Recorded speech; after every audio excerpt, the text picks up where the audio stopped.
Sektor ekonomi di Indonesia terhempas akibat aksi unjuk rasa berujung ricuh yang terjadi di sejumlah daerah, khususnya iklim investasi serta sejumlah sektor strategis lainnya. Seperti apa kondisi ekonomi Indonesia pasca demo yang berujung ricuh di kota-kota besar di tanah air? Kami akan membahasnya bersama analis kebijakan ekonomi Asosiasi Pengusaha Indonesia atau APindo, Ajib Hamdani. Terima kasih Pak Ajib sudah bergabung bersama Jopos TV. Ya, sama-sama Mbak Rati.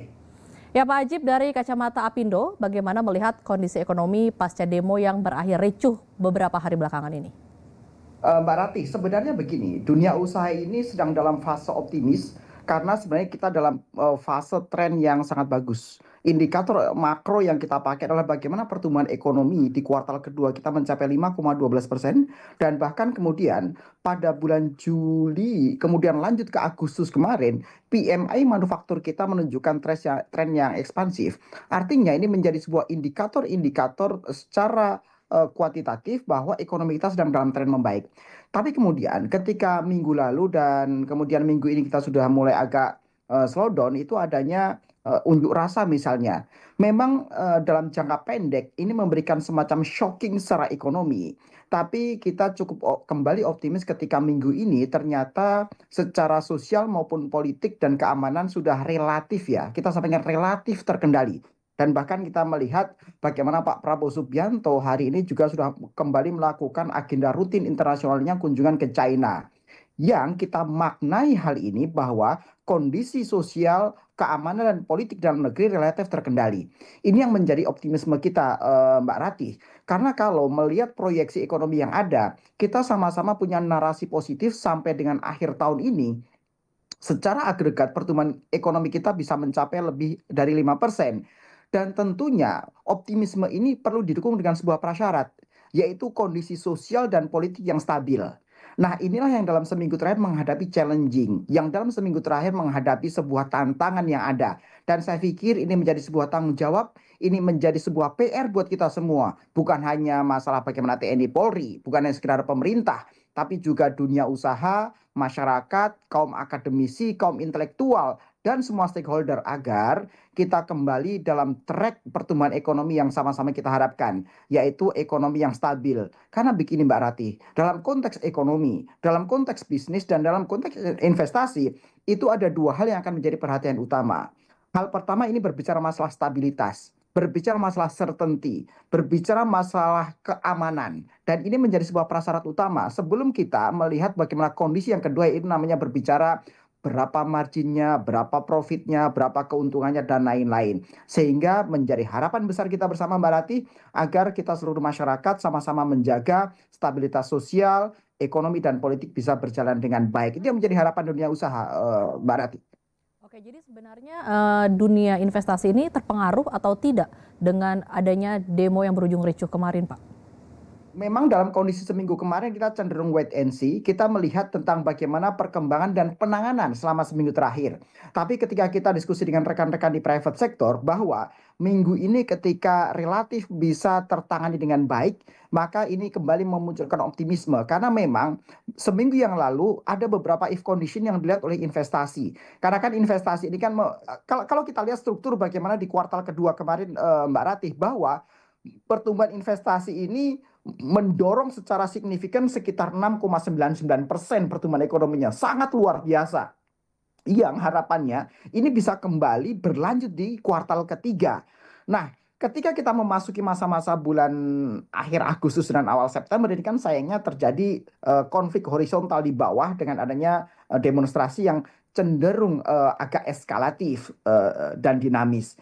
Nah, sehingga dalam seminggu kemarin kita cenderung wait and see. Tapi sekali lagi yang menjadi harapan kita adalah bagaimana investment, bagaimana investasi itu tidak lama wait and see-nya. Dan sekali lagi minggu ini kita menghadapi fase-fase yang kita kembali relatif optimis. Demikian Mbak Rati. Oke, untuk saat ini apakah perekonomian sendiri sudah mulai kembali membaik di tengah kondisi yang sudah mulai normal kembali begitu, Pak? Ya, sebenarnya kita membutuhkan kajian lebih komprehensif tentang bagaimana membaik atau tidak. Karena begini, Pertumbuhan ekonomi Indonesia ini secara signifikan bertumbuh pada yang namanya konsumsi domestik, Mbak Ratih. Kita sangat bertumbuh secara signifikan karena lebih dari 57% pertumbuhan ekonomi itu secara agregat ditopang oleh daya beli masyarakat. Sekarang kita bisa bayangkan ketika terjadi eskalasi demonstrasi di lapangan, coba kita cek deh bahwa kemarin keluhan dari teman-teman ojol misalnya mereka juga mengalami penurunan omset misalnya. Ini berbicara potret di lapangan. Belum teman-teman yang lain yang kemudian mereka membuka usaha secara fisik di lapangan mereka harus tutup misalnya. Kemudian sektor logistik yang juga terhambat.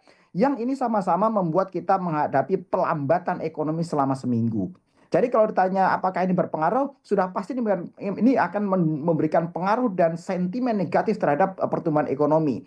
Justru sekali lagi bagaimana kita sebagai masyarakat luas, karena ini ketika tidak tertangani dengan baik dan misalnya nih demonstrasi kembali eskalatif, maka yang dirugikan siapa? Seluruh masyarakat. Yang dirugikan pengusaha, yang dirugikan masyarakat, dan yang dirugikan itu adalah seluruh orang gitu. Bukan hanya bagaimana dunia usaha, tidak. Tapi ketika dunia usaha tidak berjalan dengan baik, maka potensinya apa? Investasinya juga tidak akan expand. Ketika tidak ada ekspansi usaha, maka penyerapan tenaga kerja juga akan kira-kira akan sementara akan terpospon misalnya. Nah, padahal sekali lagi harapan pemerintah kemarin Pak Prabowo Subianto sudah memberikan arahan cukup jelas kepada para teman-teman pengusaha bahwa teman-teman pengusaha fokus pada penyerapan tenaga kerja, pemerintah fokus menangani masyarakat miskin misalnya. Ini sebuah narasi yang sangat positif dan sangat jelas sebenarnya Mbak Rati. Sehingga kita dunia usaha sangat fokus bagaimana dengan job creation. Kita sangat fokus bagaimana dengan penyerapan tenaga kerja. Dan kemudian bagaimana pemerintah secara sosial itu mendorong tingkat kesejahteraannya naik untuk masyarakat miskin. Tapi sekali lagi berbicara masalah penyerapan tenaga kerja, berbicara masalah job creation, ini tentunya kembali yang kita sampaikan tadi, membutuhkan sebuah kondisi prasyarat, itu yang namanya stabilitas. Dan stabilitas itu hanya bisa didorong oleh semua stakeholder. Ini hanya bisa didorong ketika ada willingness yang sama antara masyarakat, kaum akademisi, private sector, dan juga termasuk juga pemerintah. Demikian Mbak Rati. Ya, tadi sudah disebutkan ya sektor yang terdampak antara lain ojek online, kemudian juga di lapangan sendiri ada beberapa yang mesti tutup. Namun berdasarkan data Apindo sendiri, sektor apa saja yang juga mengalami kerugian akibat demo tersebut?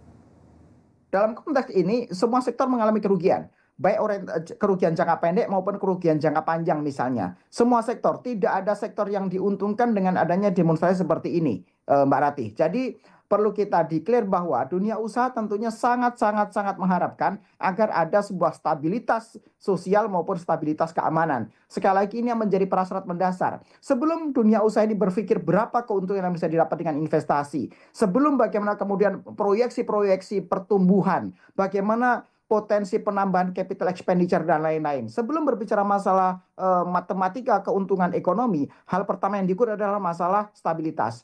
Hal pertama yang diukur adalah masalah certainty, masalah keyakinan, masalah kepastian, baik hukum maupun kepastian kondisi stabilitas sosial. Ini yang menjadi harapan kita. Jadi kalau ditanya apa yang rugi, semua sektor rugi. Tidak ada satupun sektor yang diuntungkan dengan adanya kondisi seperti ini. Bukan hanya private sector dan bahkan juga pemerintah.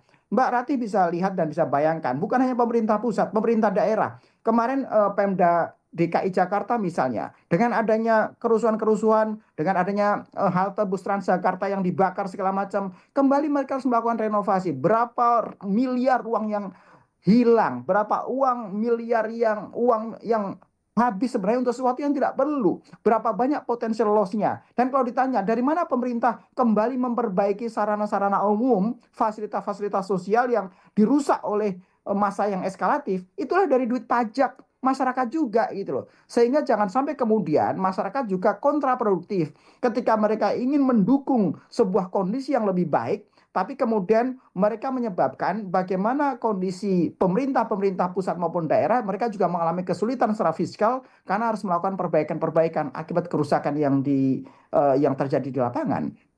Jadi sekali lagi yang menjadi harapan kita bersama, sekali lagi bukan hanya tentang pemerintah, ini bukan hanya tentang masyarakat, tapi juga private sector punya optimisme dan punya harapan yang sama bahwa ketika dalam minggu ini sudah relatif manageable, sudah relatif tertangani, dan sudah ada sebuah titik temu tentang bagaimana tuntutan-tuntutan masyarakat. Karena begini, Apindo dan dunia usaha menghormati tentang bagaimana aspirasi-aspirasi dari seluruh masyarakat, tinggal bagaimana kemudian itu masuk dalam sebuah kerangka sosial yang sama-sama memberikan keuntungan buat kita dalam berbangsa. Demikian Mbak Rati. Ya, Pak Ajib, menurut Apindo sendiri, apa yang harus dilakukan pemerintah untuk meningkatkan ekonomi dan meyakinkan investor untuk berinvestasi di Indonesia pasca demo yang berujung ricuh? Sudah pasti tentunya pemerintah harus membuka ruang dialog semaksimal mungkin. Harus membuka ruang dialog dua arah yang terbaik. Sehingga bagaimana aspirasi dari masyarakat bisa tertampung, kemudian dievaluasi oleh pemerintah, dan itu menjadi masukan-masukan yang konstruktif buat pemerintah untuk bagaimana pemerintah dalam jangka waktu 5 tahun ke depan itu menjalankan pemerintahannya. Karena begini Mbak Rati, kalau kita lihat bagaimana gagasan besar seorang Presiden Prabowo Subianto dengan asta citanya itu begitu luar biasa. Dan itu harus didukung oleh masyarakat luas. Tidak mungkin presiden mempunyai visi yang luar biasa dalam konteks asta cita dengan 8 program aksi yang begitu luar biasa untuk menuju kesejahteraan masyarakat, untuk membuat lompatan menuju Indonesia Emas 2045 selama 5 tahun ke depan, tapi kemudian tidak didukung oleh masyarakat. Nah, sehingga kemudian bagaimana ketika pemerintah itu bisa membuka ruang dialog yang terbaik, kemudian menjadikan masukan-masukan dari masyarakat sebagai bagian input untuk membangun sebuah regulasi yang produktif, membuat regulasi yang konstruktif, dan membuat regulasi yang menguntungkan buat masyarakat luas, buat dunia usaha, dan juga buat pemerataan. Demikian menjadi harapan kita, Mbak Rati.